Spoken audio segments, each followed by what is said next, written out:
কোন দোকানে ঝুলছে আমার পুজোর জামা। আরে এটা তো আমাদের দুষ্টু দিদি যে বেডে শুয়ে আছে।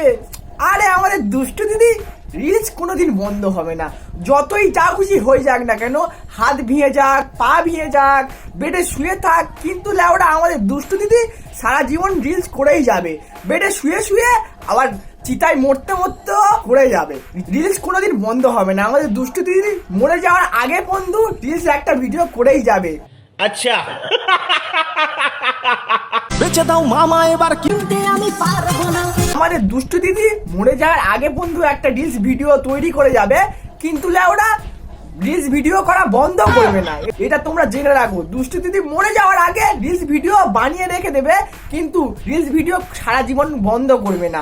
আবার মরে যাওয়ার পরেও হয়তো যমরাজের কাছে গিয়ে ও রিলস ভিডিও করতে পারে, বা যমরাজের কাছে গিয়ে বলতে পারে যে যমরাজ আমার একটা আইফোন কিনে দাও, তোমার সামনে আমি পাছা নাচাবো। পাছা নাচিয়ে নাচিয়ে আমার পাছাগুলো দেখবে, দেখলে আমার ফের ভালো করে মানে জন্মটা ফের ভালো করে দেবে, দিলে পুঁতগুলো পাছাগুলো বড় করে দেবে, দিলে আমি ফের পৃথিবীতে জন্মগ্রহণ করে আবার ফের জিনেটার মামুনির মতন পাছা নাড়াবো।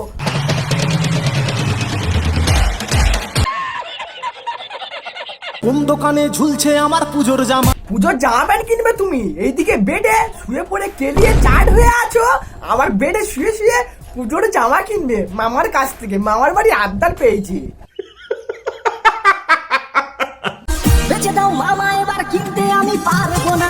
আরে দুষ্টু দিদি জামা প্যান্ট কিনে আর কি করবে, বেডে তো এক সপ্তাহ শুয়ে আছো, আবার বলছো মামার কাছে জামা প্যান্ট কিনবে। আরে হসপিটালের খরচাটা অন্তত দিয়ে দাও। এখনো মনে হচ্ছে হসপিটালের খরচাটা দেবনি। ঠিক আছে, ইউটিউবতে টাকাটা পেলে তো তবে তো হসপিটালের খরচাটা দেবে। এখনো হসপিটালের খরচাটা দেবনি, আর তার উপরে রিলস ভিডিও বানিয়ে আছো। ডাক্তার কোথায়? ওখানে ডাক্তার নেই।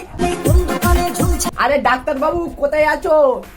পেশেন্টকে দেখে যাও। আমার পুজোর জামা। পেশেন্ট পাগলা হয়ে গেছে, ফোন নাচে তো পারছে না বলে হসপিটালের বেডে শুয়ে শুয়ে রিলস বানাচ্ছে। ডাক্তারবাবু এখানে এসে এই পেশেন্টটাকে একটু ইঞ্জেকশন ঢুকিয়ে দাও ভালো করে, নাহলে এই রিলস করা বন্ধ হবে না। তাড়াতাড়ি আসুন ডাক্তারবাবু, তাড়াতাড়ি আসুন। বেঁচে দাও মামা এবার কিনতে আমি পারবো না। নমস্কার বন্ধুগণ, বাঙালি বাবু কুনালিস বলছিলাম। তো বন্ধুগণ আমি কিন্তু আবার চলে এসেছি তোমাদের দুষ্টু দিদিকে নিয়ে, মানে যে ফার্স্ট জেনেটার মামুনি। ঠিক আছে, মানে জেনেটা শুরু করেছিল। তো বন্ধুগণ শুনছি নাকি তোমাদের দুষ্টু রানী নাকি এখন এক সপ্তাহ বেডে শুয়ে আছে, শুয়ে শুয়ে হসপিটালে রিলস বানাচ্ছে। তো চলো তাহলে বন্ধুগণ ওটা নিয়ে আর একটুখানি আলোচনা করব। তাহলে চলো সময় নষ্ট না করে ভিডিওটাকে শুরু করা যাক। So let's start.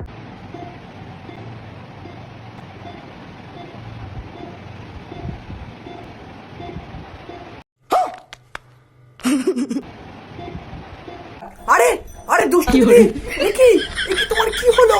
কি হলো?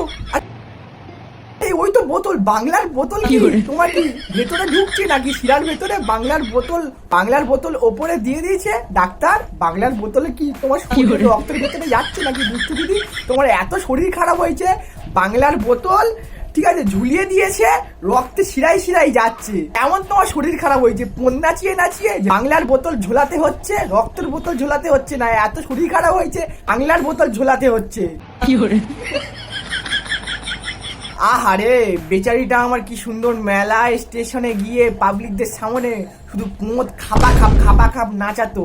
বেচারিটার এমন পোঁদ নাচিয়ে নাচিয়ে পোঁদে ব্যথা হয়ে গেছে, হসপিটালে 3 দিন 1 সপ্তাহ ভর্তি হয়ে গেছে।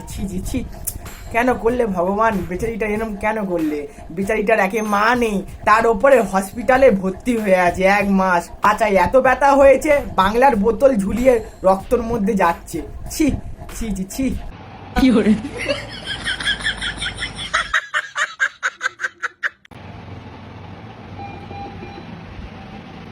আরে দুষ্টু দিদি এটা কি?